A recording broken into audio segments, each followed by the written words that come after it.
आई भैया अपने सबन के सेवा में हम एगो छोटा सा प्रसंग राजा हरिश्चंद्र के भेज रहा बनी, जो बड़ा प्रिय धर्मनिष्ठ और धर्म कथा बा। एकरा में ई बुझा जाई कि एगो पति के पत्नी के प्रति का प्रेम होकर के चाही, पत्नी के पति के प्रति क्या प्रेम होकर के चाही, पुत्र के पिता के प्रति का प्रेम होकर के चाही। यही पर हम गीत एगो लिखले बानी। हम व्यास रामचंद्र शर्मा। राजा हरिश्चंद्र अयोध्या के राजा रहले, आ 100 गो जग कर ले रहले। एक और जग कर लिए तो उनका स्वर्ग के अधिकारी हो जाई हैं, इंद्रासन मिल जाई। आज अभी पता इंद्र भगवान के पता लागल कि राजा हरिश्चंद्र बहुत बड़ा धर्मात्मा बड़े, बहुत जग करते रहे, एक और जग कर दी है तो हमारे इंद्रासन छीना जाई। यह डर के मारे राजा इंद्र देवा पूरा ऋषि मुनि देवता सारा लोग के बिटोर ले, सारा लोग के पैर पर गिर के कहले त्रा इमाम हमारी इंद्रासन रोवा सबन बचा ली। राजा हरिश्चंद्र के धर्म से हमारी इंद्रासन डगमगा रहल बा। सारा ऋषि मुनि देवता लोग बैठल बा, आ वही में राजा इंद्र रो के का कहत रे, इंद्र ये गो सभा रे कैले आरे ऋषि लो के बिटोर रे कैले। एकिया हो मुनिवर, एकिया हो मुनिवर, हरिश्चंद्र से इंद्रासन हमरो बचा लो नाये राम। एकिया हो मुनिवर,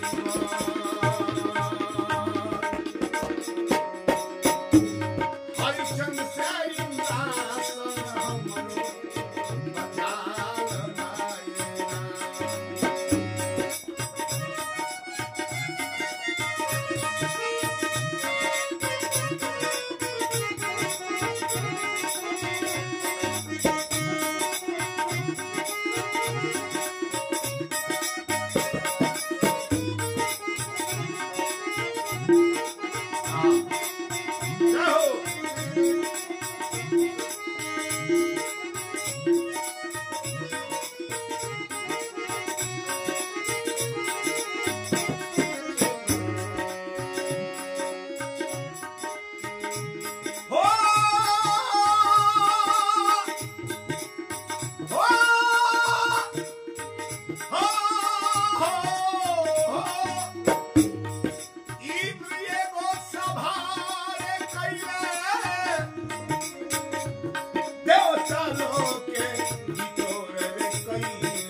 हरिश्चंद्र के पुण्य प्रताप से इंद्र थार थार थार कांपे लगले। सारा देवता लोग जब एकरा पर विचार करे लागल, केहू कुछो नहीं बोलत। काहे कि सतयुग में राजा हरिश्चंद्र से बड़का दानी धर्मनिष्ठी विचारवान केहू रहले न रहे। अब विचार करी जे 99 गो जग कर चुकल बा, आ एक और जग हो जाई तो राजा के इंद्रासन मिल जाई। लेकिन वही सभा में विश्वामित्र जी बैठल बड़े। कह रहे विश्वामित्र जी की हे राजा हरिश्चंद्र, हमारा जिंदगी में तारा रोला के काम नहीं थे, आराम से रहो, तुहार संकट हम दूर करे। ऐसे कि वशिष्ठ मुनि के भी चेला हमें विश्वामित्र जी, अब वशिष्ठ मुनि से विश्वामित्र जी से कबो ना पटेला। अयोध्या के रघु खानदान के, रघुकुल के गुरु वशिष्ठ मुनि हवन, आ श्री रामचंद्र जी के गुरु विश्वामित्र जी हवन। कहले विश्वामित्र जी की राजा तनको सोचला के गरज नहीं थे, हम सत्याभंग कर दे, आराम से रहो। राजा हरिश्चंद्र धर्मनिष्ठ राजा हवन, सपने में उनका सारा संपत्ति हम दान ले ले। आ राजा हरिश्चंद्र के सत्या तुड़ न दी तो हमारा नाम विश्वामित्र ना। इंद्र के बड़ा शकुन मिलल। आ विश्वामित्र जी महाराज वही रात के अयोध्या के प्रस्थान कैनी। आज जाकर के अयोध्या में सूतल बड़े राजा हरिश्चंद्र। आज सूतले में राजा से दान मांग लगले, कुछ दान करो, कुछ दान करो। बोलले सपने में बाबा, कुछ दान करो। बोले सपने में बाबा,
विश्वामित्र जी पहुंच गईले।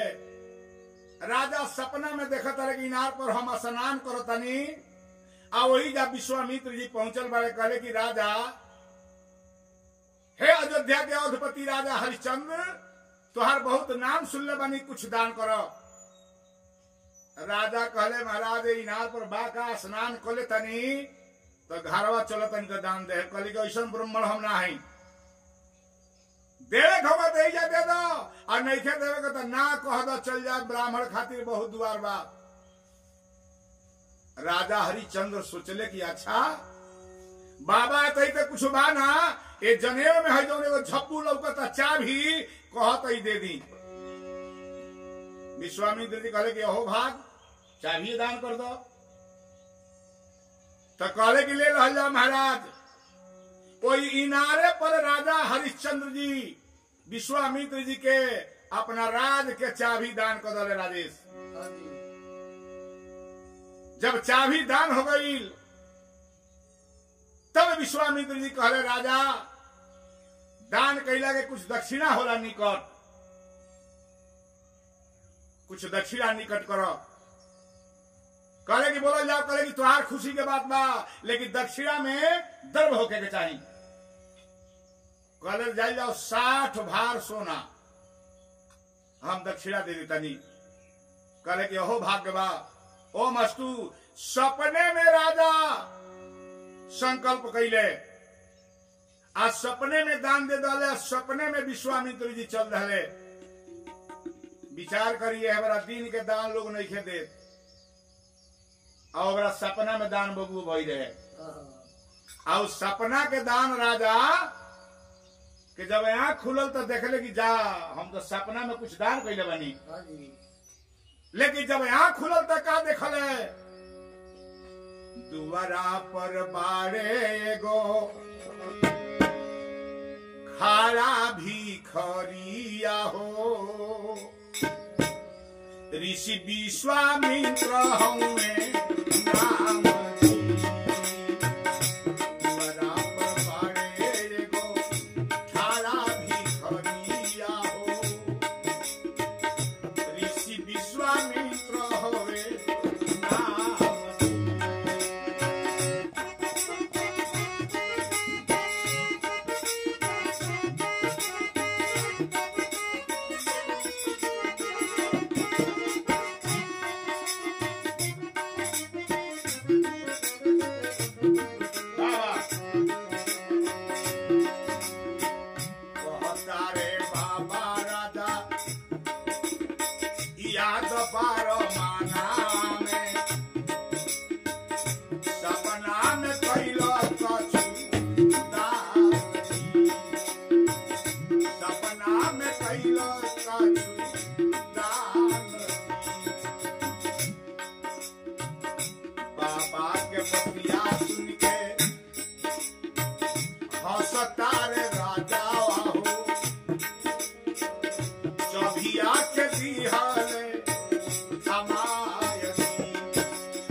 राजा के आंख खुलता उन्हें विश्वामित्र जी द्वार पर कमंडल ले ले खाड़ा बारे सीताराम सीताराम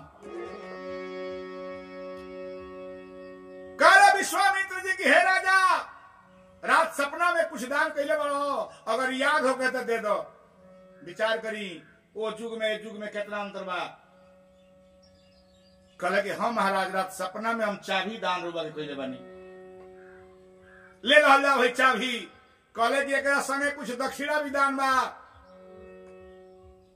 कहले कि हाँ 60 भार सोना दान बा कहले ले आओ चली राजा हरिश्चंद्र कहले कि तनी चबिया हमारे के 2 मिनट खातिर दिया जाओ और गोदाम खोल के रोबा के सोना दे दी विश्वामित्र जी कहले कि राजा इतना बड़ा धर्मनिष्ठ होके तू भुला रहल बड़ो इतना बड़ा तोहर खानदान दानी रहल तब भुला रहल बड़ो अब तू ये राज के चाबी दान को दे बड़ो अब ये राज में तोहार एगो चवन्नी के हिस्सा धन नहीं खे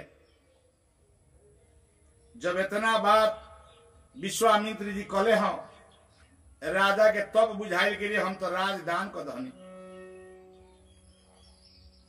कहले कि महाराज क्षमा कर जाओ गलती हो गई दोबारा रुआ से प्रश्न कैनी हो हमरा के 8 दिन के टाइम दियाओ हम 60 भर सोना रवा के कहीं से दे दे विश्वामित्र जी कहले कहीं से ना अयोध्या राज से तोरा ना देवे के होई अयोध्या राज से हट करके 60 भार सोना देवे के होई कहले कि ठीक बा विचार करियो हमारा कितना बड़ा अटूट धर्म रहे वो हमारा कैसन परिवार रहे वो हमारा कैसन लोग रहे कि आज सभा में संत महंत जोगी जटी सन्यासी ज्ञानी विद्वान सारा लोग हरिश्चंद्र जी के कथा गावेला भैया हम व्यास रामचंद्र शर्मा एक कथा के सुनी एक कथा में बहुत बड़ा रहस्य मिली कि परिवार के कैसन होके के चाही क्षमा मांग करके राजा हरिश्चंद्र पहुंचले हैं तारा के लगे कहले कि तारा का है खाना बनाओ तरु बंद करो एतई के एक घोट पानी भी बेकार बा कहले कि का है राजा हरिश्चंद्र अपना पत्नी तारा से कहत रे राजदान कई दिहनी साधु बाबा के रानी राजदान कई दिहनी साधु बाबा के रानी यहाँ कछु नहीं थे तुहार कछु नहीं थे तुहार की उल्टा में दक्षिणा हो रानी देह पर का राजा हो उल्टा में दक्षिणा रानी अरे देह पर का राजा हो छोड़ चल जाव दूसरा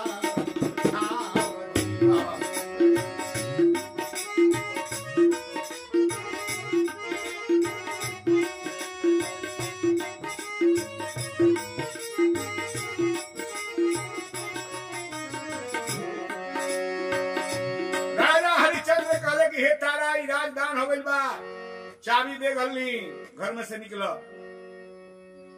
तारा ठठा के हंसली कहली के हो भाग्य कि इतना बड़ा दानी से हमार बियाह भइल इतना बड़ा संकल्पित पुरुष से हमार विवाह भइल बा बहुत खुशी बा आज 12 अधम धइल तसला उतार देली रानी आ घर से निकल गई लो 8 बरस के लड़का रोहितास बड़े राज छोड़ के जाए लगल लोग पूरा राज के लोग घेर रहा कि महाराज अपने के कहा जाता नहीं राजा कहले कि आजे ले हमनी के साथ रहो अपन पूरा संपत्ति हम विश्वामित्र बाबा के दान कर दिले बनी पूरा नगर के लोग रोता राजा जा रहल बड़े कहले कि यहां तक कहीं हम रह नहीं सकत एक एक जगह बा जौना के नाम काशी हो जौन शंकर भगवान के त्रिशूल पर बसल बा ओतही केहू राजा का अधिपति नहीं है केहू राजा का अधिकार ना होला ए रानी वही काशी के बाजार में आदमी बिकाला चलो हमने के अपने आप बिका के आए दक्षिणा से मुक्ति पालो जाई विचार करी आज घर में एगो बकरी बेच के देख ली अगर 1800 के बकरी बिया आज 1600 में बेच लें तो घर में 3 दिन खाना ना बनी लेकिन देखी जे राज के दे दहल उ बेटा आ पत्नी जे बा खुश बा आ राज छोड़ के चल रहलो बिकाए खाती काशी में यही पर एगो भाव बा अखिया बा प्यासी प्यासी दिनवा बा पूर्णवासी राजा बिकाए चलले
महाराज तारा घर से निकल गई बड़ी बालू के रेत में महीना बैसाख जेठ के बाद घाम लगता रोहितास कुमार 8 बरस के लड़का पिया से नटी चट चट करता कहले कि माई तनी पानी पिया दो तारा कहली कि बेटा ये राज के पानी हमनी के ना हो तोहर पापा जी दान कर चुकल बड़े ऐसे चला तो इसे थोड़े दूर पर काशी बा जौन शंकर भगवान के त्रिशूल पर बसल बा वही जा पानी पी ली हो विचार करी धर्म के चलते कितना बड़ा कष्ट भरी राजा के जा रहल बलो।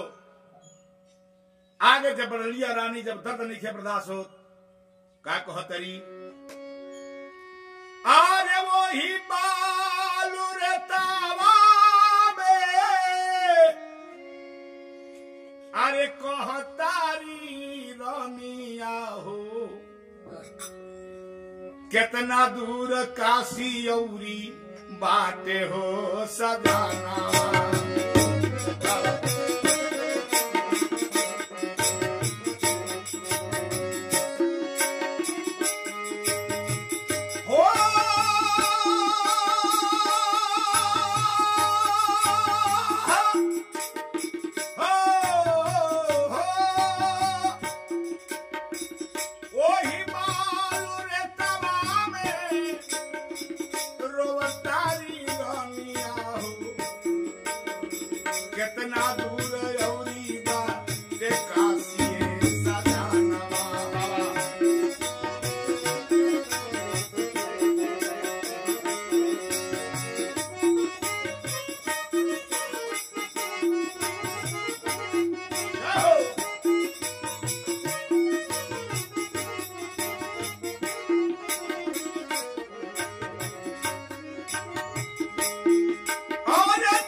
समझौले की घबराए के बात नहीं थे, बहुत कम दुर्बा आ धर्मी के बहुत बड़ा सजाए होला बबुओ। ऐसे रानी बहुत कम दुर्बा और चलो चलो चलो जब हेतना दूर हमनी के आ गई नी ते रात के पानी न पियल जाई। काशी के बाजार में लो रात में पहुंचल बा बबुओ। आ कहत कि कोई हमरा के खरीद ली तो बड़ा बढ़िया रहो। रोहितास कहता कि पहले हम बिकाए, तारा कहली कि पहले हम बिकाए, राजा कहता कि पहले हम बिकाए।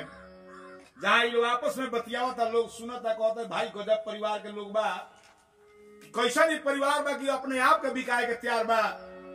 राजा कहले कि पति के जीते हुए पत्नी और पुत्र के बिक्री ना हुई। तारा कहली कि ना, पत्नी के जीते हुए पति और पुत्र के बिक्री ना हुई। रोहितास कहले कि ना, बेटा के जिंदगी में माई और बाप के बिक्री ना हुई। ए महाराज, वो काशी के बाजार में सवेरे तीनों आदमी अपने आप के बोल रहा बा बिकाए खातिर। कैसन उस समय भाव बा, बाहरे राजा हरिश्चंद्र, बाहरे रघुकुल खानदान, बाहरे हमारा सनातन धर्म। लड़का का कहता अरे काशी के बाजारिया में, अरे काशी के बाजारिया में हई बोलेला सुगनवा रे कोई कीनी हमके, ऐसन बोलेला बचनवा रे कोई कीनी हमके।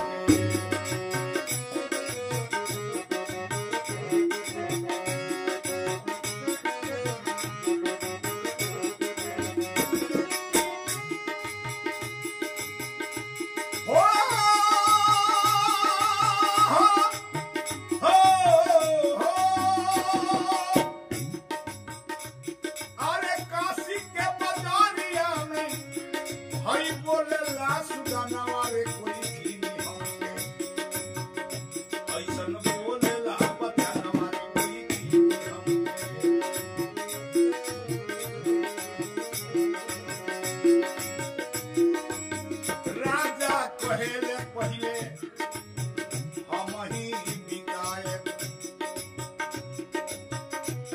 रानी कहेली पहिले हम ही बिकाए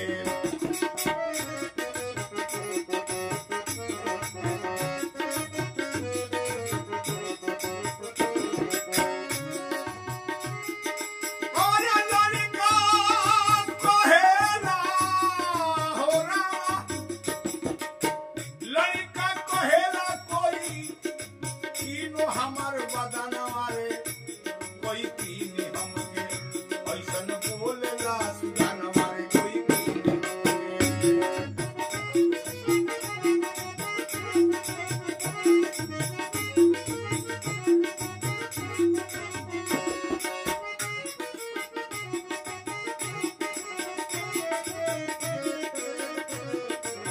राजेश हाँ जी लड़का कहते रहे रोहितास की कोई पहले हमरा के किन ले हाँ राजा हरिश्चंद्र कहले कि ना ना इ नादान बड़े इनका के कोई मत किनो पहले हमरा के की हमरा के किन ले रानी कहले कि दोनों आदमी के कोई मत किनो पहले हमरा के कोई किन ले ऐसन समय के चक्र आके पहुंचल बा वो काशी के बाजार में तीनों के तीनों प्राणी जे बा बोल रहल बा कि कोई हमरा के खरीदो कोई हमरा के खरीदो ए महाराज बेरा जब 10 बजल बा एगो पंडित जी आइल बड़े कहले कि आए का नाम है तुम्हारा हरिश्चंद्र कहले के बाद हरिश्चंद्र कहाँ से हो सकता हरिश्चंद्र तो अयोध्या के राजा हूँ हम तुम्हारा नाम हरिया हो सकेला बताओ इनकर का दाम बा राजा कहले कि इनकर नाम दाम बा 30 भार सोना कहले कि ला है 30 भार सोना हम तोरा पत्नी के ले जाता नहीं तब तक ले काशी नरेश के कल्लू डोमा के पहुंचल बड़े मरघट के रखवारी करे वाला कहले कि का नाम है तुम्हारा कहले कि हरिश्चंद्र करे चप हरिया नाम है तुम्हारा हम जानता नहीं दाम बोलो कहले कि 30 भार सोना दे दहले लेकिन लड़का के जब कोई नहीं खे खरीदत राजा हरिश्चंद्र कर जोड़ के पंडित जी से निहोरा कैले कि ये लड़का के ले जाई और ना तो कम से कम 1 लोटा पानी जरूर हुआ के भर के ही दे दी है फूल पत्ती रवा दी है पूजा करम बाबा कृपा करी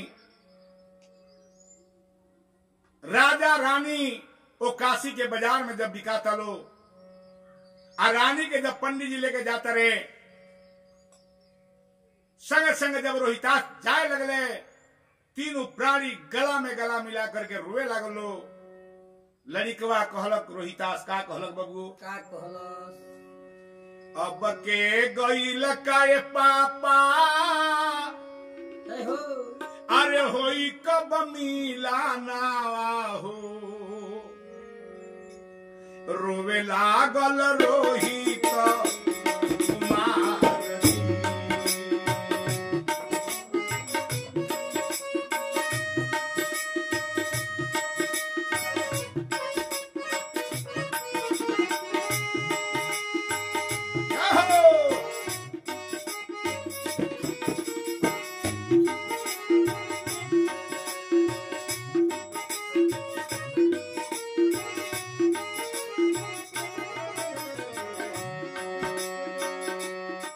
के गईल काए पापा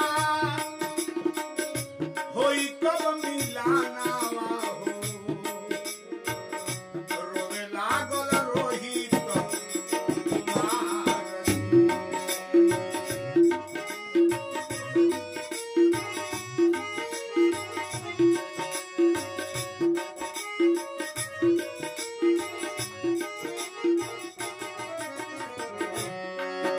काशी के बदरिया में छूटी गईले सांगावा हो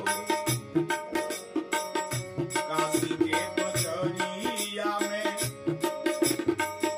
छूटी गईले सांगावा हो रोवे लागल रोहित कुमार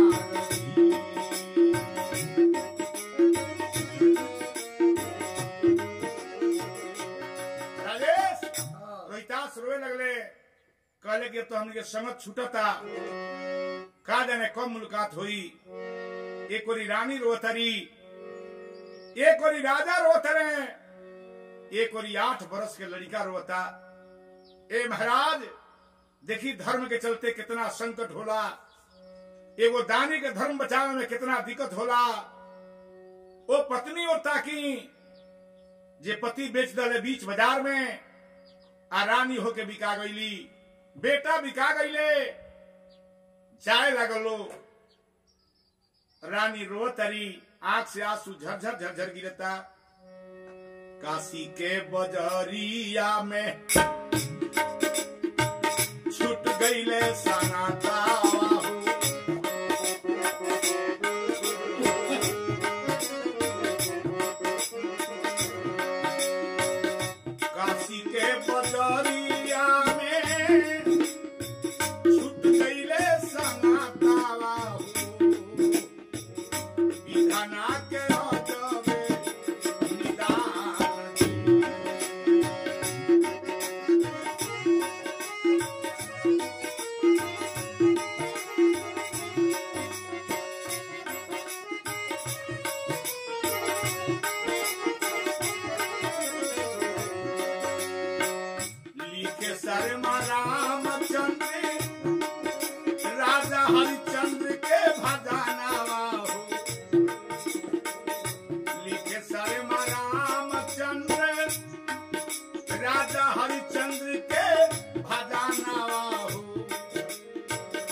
आजकल ना कोई धर्मी गीत गावता, ना कोई धर्म कथा सुनता, आ ना मन में आ घर में शांति रहता। कारण यह बा कि जब निमन बात सुनबो तो तुहार निमन विचार बनी, निमन संगत में रहबो तो निमन ज्ञान मिली, निमन भोजन खरीबो तो निमन तुहार विचार बनी। आए सबसे लोग वर्चित बा। विचार करो, वो काशी के बाजार में राजा हरिश्चंद्र अपना पत्नी बेटा के बेच दले, अपने बिका गईले। रानी गईली पंडित जी के घरे, आ राजा गईले कल्लू डोम के घरे। राजा उन्हें श्मशान के रखवाली करते रहे, आए तारा घर के सारा काम करते रही लौड़ी बन के। रोहितास लड़का रोज लड़कन के संग जाता, फूल तुर के लिया होता, अब पंडित जी पूजा करते रहे। राजा हरिश्चंद्र 60 भाग सोना में अपने तीनों प्राणी बिका के विश्वामित्र के दान चुका देले। आज देखो देहल पैसा नहीं खे मिलत, कर्जा खा के लोग फिरार होता, ईमान बदल देता। लेकिन देखो सपना में राजा हरिश्चंद्र दान कइले, आ सपना के दान पुगा के अपने आप के बिका गईले। जब काशी के बाजार में तीनों जने फुटुक गईले, एक दिन के घटना बा बबुओ। विश्वामित्र जी सोचले कि अब तक ले राजा के धर्म हम ना बिगाड़ सकनी, उनका सत्या ना तोड़ सकनी, लेकिन जब उनका सत्या के भंग न करे तब तक ले हम ना मानो। राजा का बेटा रोज फुलवारी में जाता रहा, फूल तुरे खतरा। आज उनका के सांप से कटवा न देहनी, श्मशान में वो लड़का के पहुंचा दे। बेटा के मोह हुई, बिना कौड़ी कफन के राजा हरिश्चंद्र अपना पुत्र के दाह संस्कार कर दी हैं। वो जा सत्या भंग हो जाई, हमार जीत हो जाई। एने बोलिया रोहितास फुलवारी में पहुंचल बड़े फूल तुरे खतरा। तक्षक नाग बन के विश्वामित्र जी बना करके एगो अड़ौल के फूल के गाछ पर वही जा लपटाइल बड़े। आ रोहितास जाता रे फूल तुरे होता का। ए महाराज, चंपा तुरले, चमेली तुरले, कनैल गुलाब तुर ढेरिया लिहले।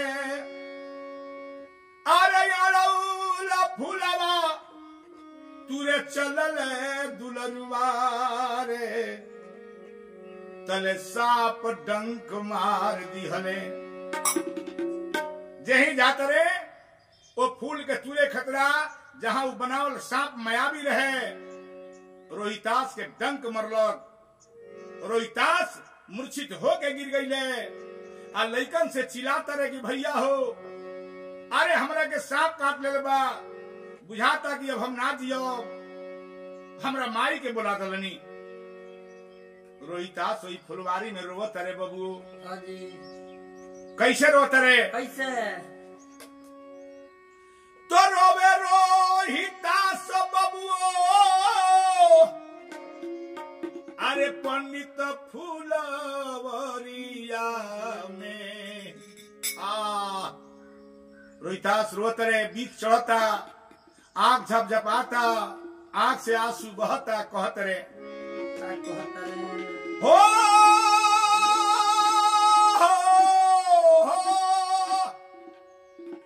अरे रोवे रोहितास भैया, अरे पंडित फूलवरिया में अमाई से हमारा मिला दे रे संगतिया, माई से हमारा मिला दे रे संगतिया।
चिल्लाते रहे।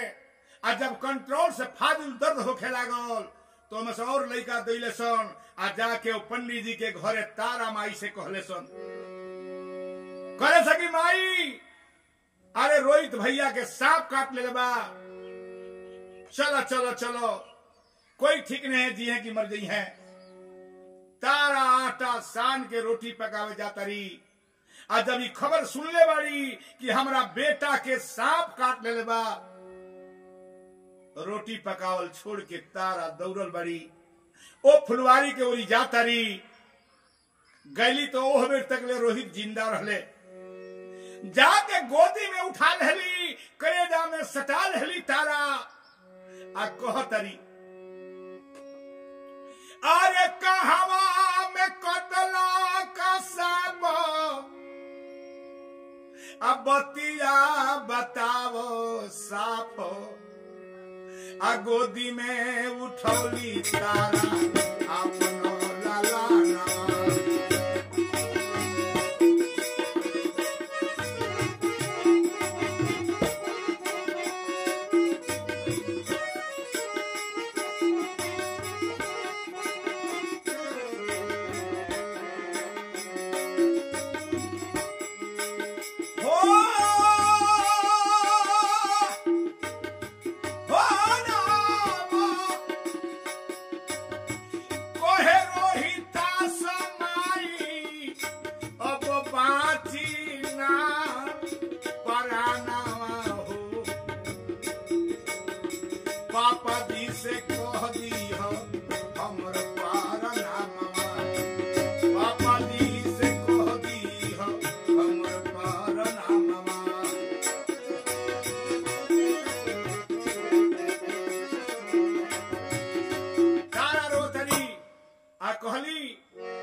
बेटा तुम्हारा के मरे ना दे, घबरा मत, तुहार जिंदगी ना जाए दे, भले ही हम मर जाए। सांप करे कहाँ कट लेबा। रोहिताज कहले कि माई अब उस समय निकल गई, अब हम जिंदा ना बचब, अब हम जबले हमार सांस चलता तले चलता, अब हम मर जाए माई, हमारा जिंदगी के कोनो ठिकाना नहीं खे। लेकिन अगर तहरा ये जिंदगी में पिताजी से भेंट हो जाए तो जरूर कह दिया कि राउर बेटा मरे के बेर ले राउर याद कैलक, आ प्रणाम कैलक। एतने कही के रोहित अरे मुनि ले लायखिया हो, एतने कही के रोहित अरे मुनि ले लायखिया हो, कोरवे में उड़ गई ओ सला सुगाना।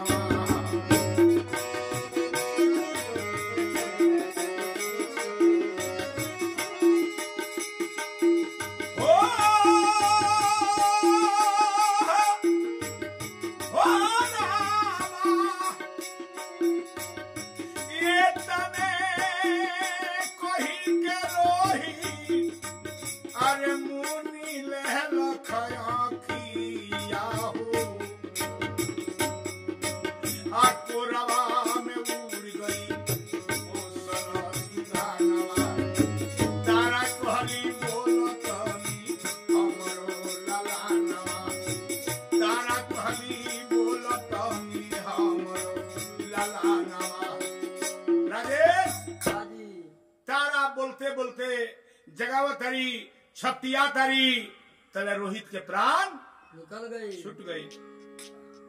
गोद में लेकर के तारा पूरा नगर में लेके भटकतरी, कहली कि हे विधाता ई का कैलो, जेकरा राज में कहियो केहू उपास न सुतल, जे इतना बड़ा धर्म कैल, आज वो बेटा के बिना इलाज के मरवा देलो।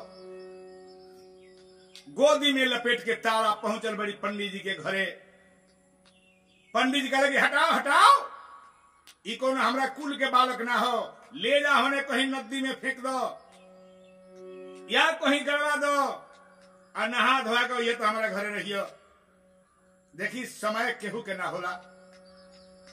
तारा रो तरी गोदी में लेके लइका कह तरी हाय रे अरे बेदर्दी विपतिया, हाय रे अरे बेदर्दी विपतिया, दिल बाड़ के तना करे, हाय रे बेदर्दी विपतिया।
तारा लेकर के अपना पुत्र के पूरा नगर में घुमतरी, कहली कि जवना रात में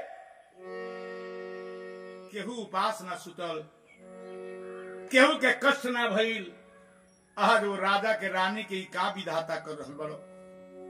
ना पता कि हमार पतिदेव कहाँ बड़े, जैया वो भेटी ही हैं, आप पूछिए कि बेटा का भइल तो का बताए। पंडित जी जब दिन रात काम करो रहे, उहो 8 आना पैसा कफन के ना देहलक बबू।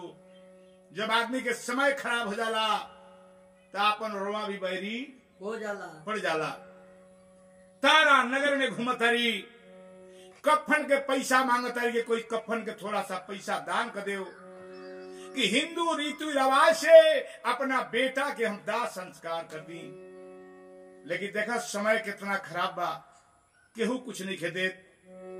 तारा रो तरी कह तरी अरे केहू भैया दानी रे होई है अकीनी है हो का आना।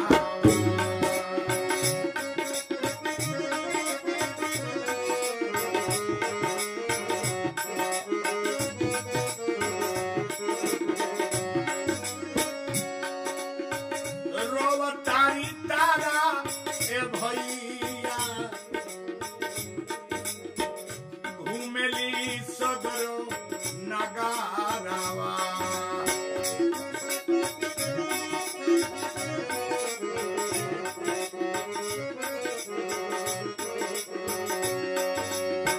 केहू भैया दानी रे होई है अकीनी है रे का खाना।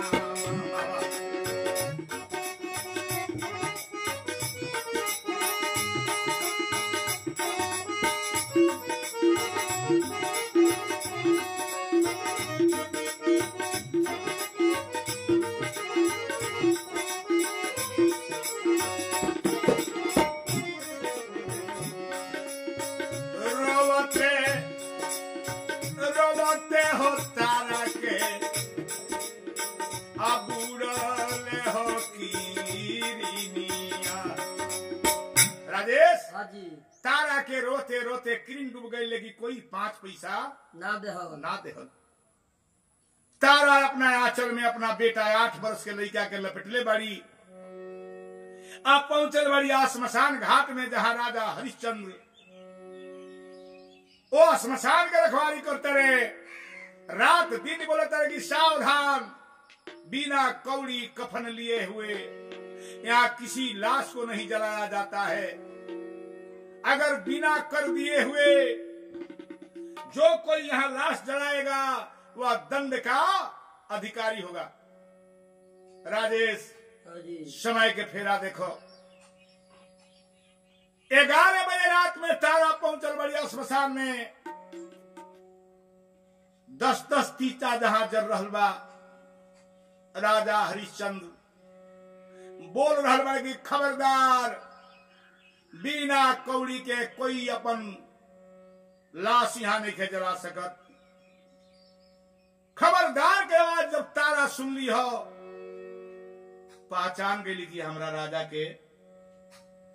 राजा के ही बोली हो। बेटा के लेकर के तारा आज जहां के पहुंचली वो राजा के लगे जहां धनकत चीता के राजा जरावत रहले। आज जाके गिर गई पुत्र के धरती पर रख के हरिश्चंद्र से कहतरी हो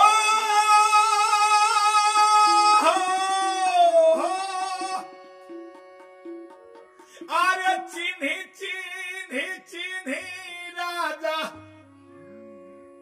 अरे अपना सुगानावा के चिन्ही आज देखी सामने बिया राउर रानिया।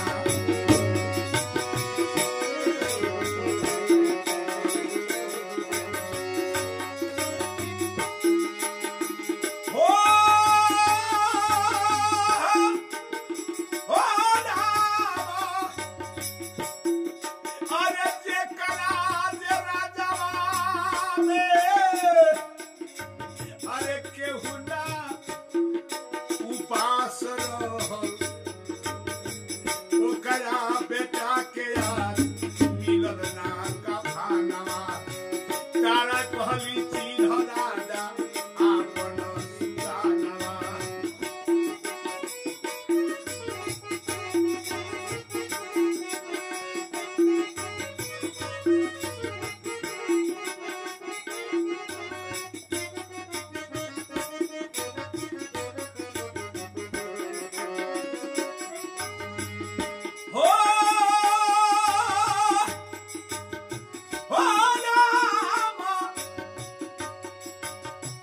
देखते पहचान ले राजा ही हमर रानिया हो इहो हवे हमर ओसना सुदानवा तारा कहली चिन्ह राजा आपन ललानवा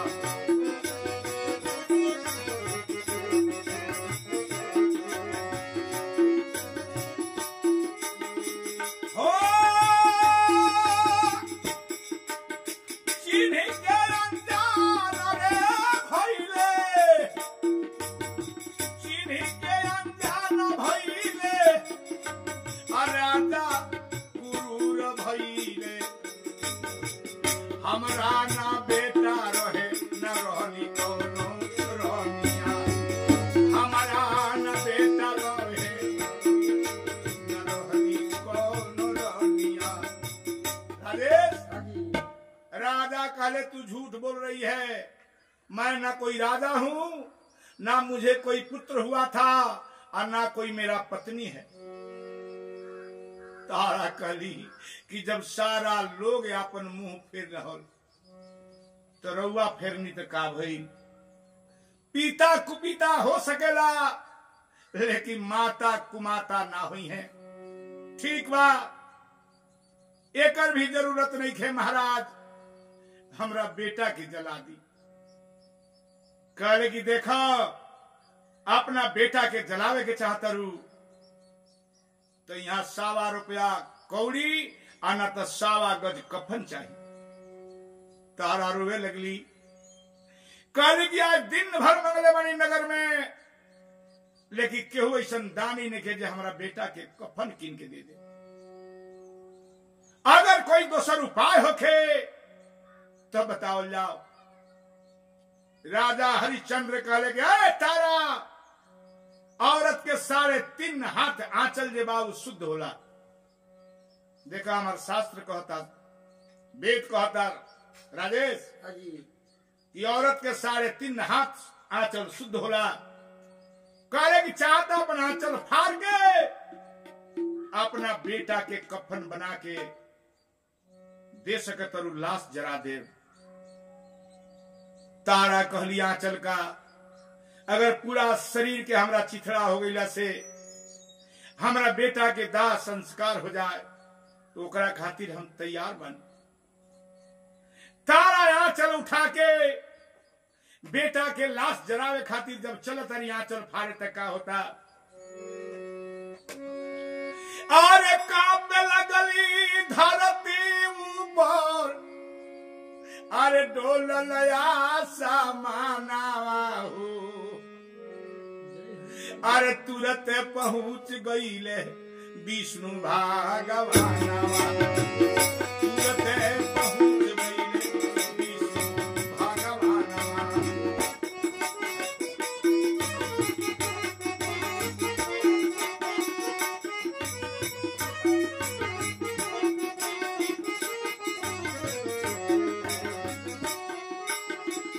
हो ओही आसमसनवा में ओही आसमसनवा में शंकर भगवान प्रगट भइले ब्रह्मा जी आ गईले देखी ना समानवा तारा कहली चिन्ही रौरा आपन ललानवा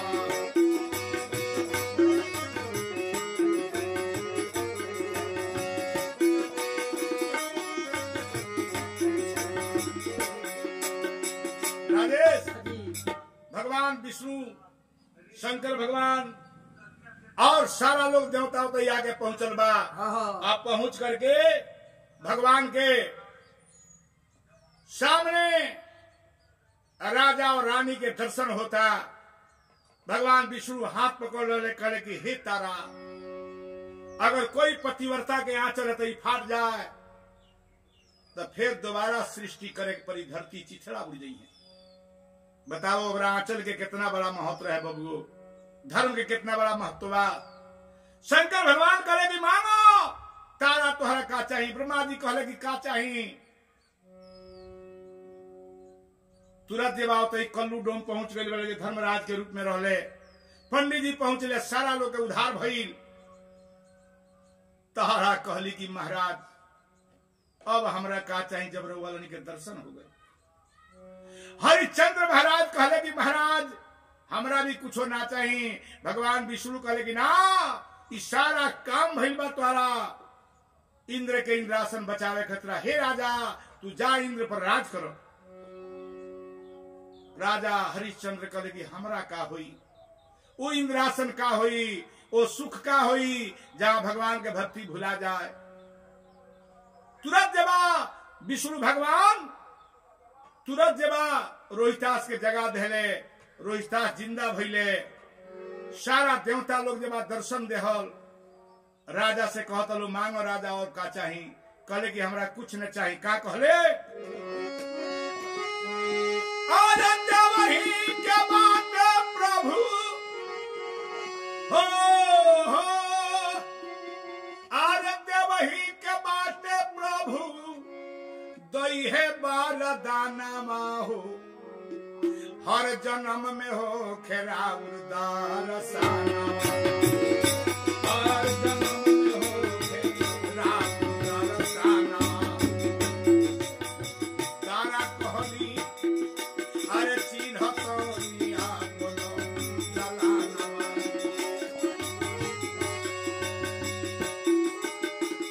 तोरी गईले डोमाए भैया हो,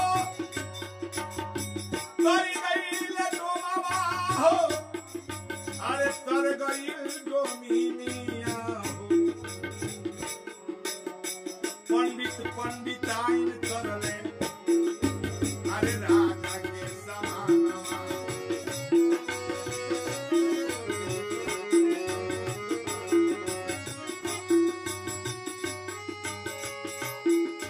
तोरी केसरी रामचंद्र ओ राम, लिखे शर्मा रामचंद्र हरिश्चंद्र के भजना हो। नाम रही जबल रही धरती आसमानवा, नाम रही जबल रही धरती आसमानवा। तारा कहली चिन्ह तोनी आपन सुगानवा। राजेश हाजी। धर्म रहे तो राजा हरिश्चंद्र के बेटा भी जी गईले। हाँ विश्वामित्र जी आके माफी मंगले। हाँ। ब्रह्मा विष्णु महेश गणेश सुरेश जितना देवता लोग रहे सारा लोग आके दर्शन दहल। तब भी राजा इंद्रासन के बाद गईले, अपना पूजा पाठ में बढ़े। आई श्रोतागण अपने सबन से हमार नर्म निवेदन बा कि अगर गीत सुनता नहीं तो ओकरा के लिखी कि निमन लागल कि ना लागल, कमेंट करी, लाइक करी, सब्सक्राइब करी। ये हमार प्रार्थना रही। हम व्यास रामचंद्र शर्मा अपने सबन के सेवा में भजन भेज रहल बानी। जय श्री राम, जय श्री राधे।